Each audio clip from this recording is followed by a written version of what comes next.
இடம் எங்க? இலங்கை. ஹவ்வா அலைஹிஸ்ஸலாம் இறங்கின இடம் எங்க? ஜித்தா. எனவேதான் ஜத்தத்துன்னு வந்தான். ஜத்தத்துன்னா பாட்டி இல்லைனா ஜத்தத்துன், அதான் ஜித்தா ஜித்தான்னு யூஸ் பண்றேன். ஆதம் அலைஹிஸ்ஸலாம் வந்து இறங்கின இலங்கையில. இப்ப இதுக்கு ஆதாரம் சொல்லுவாங்க ஹதீஸ்ல. எப்படி தெரியுமா? நபிமார்களோட காலை வெறும் கல்லுல வச்சா அப்படியே காலச்சு பதியுமா, ஆனா அந்த மண்ணில் வச்சா அப்படி பதியாது. சரியா? எனவே கல்லுல வச்சா பதியும். இதுக்கு நல்ல ஒரு உதாரணம் தான். நீங்க போயிட்டு பார்க்க போறீங்க மக்கால யார்ட காலச்சிக்குது? மகாம் இப்ராஹிம். இப்ராஹிம் அலைஹிஸ்ஸலாத்துல காலச்சிக்குது.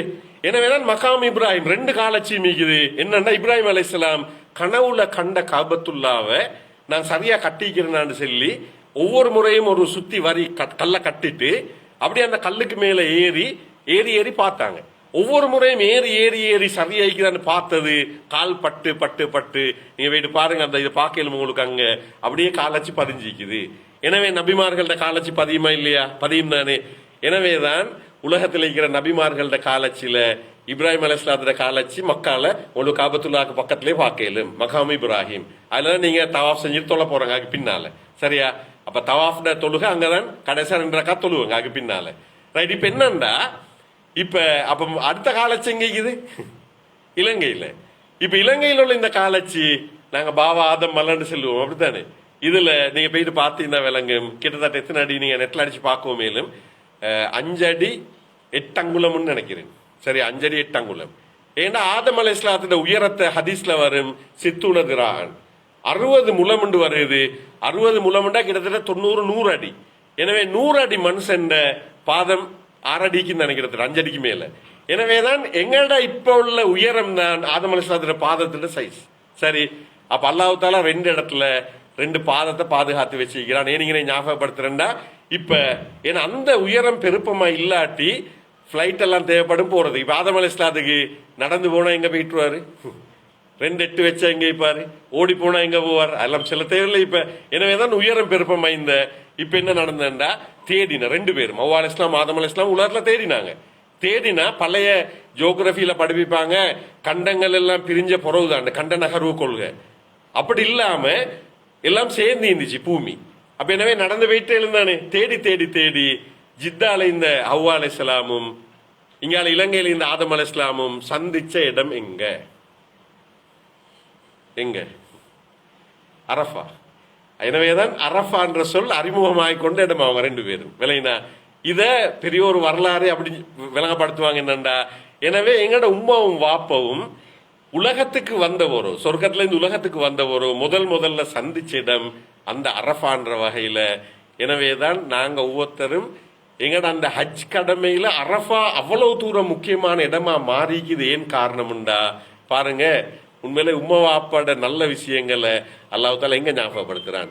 ஏன்னா உம்மா வாப்பா உலகத்துல சந்திச்ச இடம் அதை அல்லாஹ் தஆலா கடமையா மாத்திக்கிறான். அப்ப இன்னைக்கு சில விஷயங்கள் இது ஆச்சரியமே. இஸ்லாம் கடமையாக்கிக்கிற விஷயங்கள்ல சரியான ஆச்சரியத்தை பார்க்கலும். எனவேதான் குடும்பம் அப்ப நல்ல ஒரு சோடி. அப்ப அல்லாஹ் தஆலா முதலாவது சோடி எங்கட முதலாவது மனித இனத்துல முதல் மனிதர்கள் இந்த புதிய சோடி உலகத்துல சந்திச்ச இடம். அங்கேருந்து வாழ்க்கை ஸ்டார்ட் ஆகுதுண்டா அந்த இது அல்லாஹ் தஆலா கடமையா மாத்தி எல்லாரும் அந்த இடத்துக்கு போகணும்ன்றத கடமையா மாத்திக்கிறான். ரைட். அதே மாதிரி நீங்க பாருங்க, நாங்க தொங்கோட்டம் ஓட்டுறோம் தானே, தவாஃப் செஞ்சுட்டு தொங்கோட்டம் ஓட்டுறோம் தானே சஃபா மர்வாக்கு இடையில. யார் ஓடின ஓட்டம்? யார் ஓடின ஓட்டம்? ஹாஜரானா ஏ ஓடின? ஹஜ் செய்யறதுக்கா உம்ரா செய்யறதுக்கா? நல்லா யோசிச்சு பாருங்க. ஹஜ் செய்யறதுக்கு ஓடினா உம்ரா செய்யறதுக்கு ஓடினா? எதுக்காக ஓடின? தண்ணி தேடி. யாருக்கு தண்ணி தேடி? புள்ளைக்கு பசி, புள்ள அழுகுது, புள்ளட இறக்கம். ஏன்னா அவக்கும் சாப்பாடு இல்ல, ஒன்றும் இல்லை, எல்லாம் முடிஞ்சு. இப்ப புள்ளைய பார்க்கணும். புள்ளட இறக்கத்துல யாராவது விளங்குதா? ஓடி போயிட்டு பார்த்தா இங்கால ஓடினா ஒரு பெண் அந்த பாலைவனத்துல நீங்க அந்த போயிட்டு வராங்க. இப்ப அழகா ஏசி பண்ணி வச்சுக்குது. அந்த நேரம் நீங்க கற்பனை பண்ணி பாருங்க, கல்லுக்கு மேல ஓடி ஓடி பார்த்தா யாராவது விளங்குறதுக்கு இல்லையா? யாராவது தெரிய மாட்டாங்களா? தண்ணியாவது கிடைக்காதா? எவ்வளவு நேரம் ஓடையிலும் ஒரு தாய்க்கு ஏலாது. ஏலாம டயர்ட் ஆயின கட்டம் தான் அந்த கட்டம். கடைசி ஜம்சம் தண்ணி அல்லாஹ் தஆலா கொடுத்தான் தானே. இப்ப நான் கேட்கிறேன் என்னண்டா, இப்ப செல்லுங்க இந்த இடத்துல இத கட்டாயம் உம்ராக்கு போறாலும் செய்யணும், ஹஜ்ஜிக்கு போறாலும் செய்யணும் உண்டா, கடமையா மாத்திக்கு செலவழிச்சு அங்க போயிட்டு ஓடி நோட்டத்தோடு உண்டா, அதை இபாதத்தா மாத்திக்குதுண்டா, தாய்ப்பாசம். அப்படித்தானே? தாய்ப்பாசம் இபாதத்தா மாறிக்குது. எனவே தாய் தந்த குழந்தை மீதுள்ள பாசத்தினால அந்த பிள்ளைக்கு தண்ணி தேடி ஓடின ஓட்டம் தான் இப்ப இபாதத்தா மாறி. இப்ப ஒருத்தர் சொன்னார்டா, அந்த பொம்புல ஓடின ஓட்டத்தை நான் ஓடணுமா, ஓட மாட்டேன்டா, அவர் ஹஜ்ஜு கூடுமா, அவர் உம்ரா கூடுமா? இதுதான் இஸ்லாம். எனவே முதல் எங்கட உம்மா வாப்பா சந்திச்ச இடம்.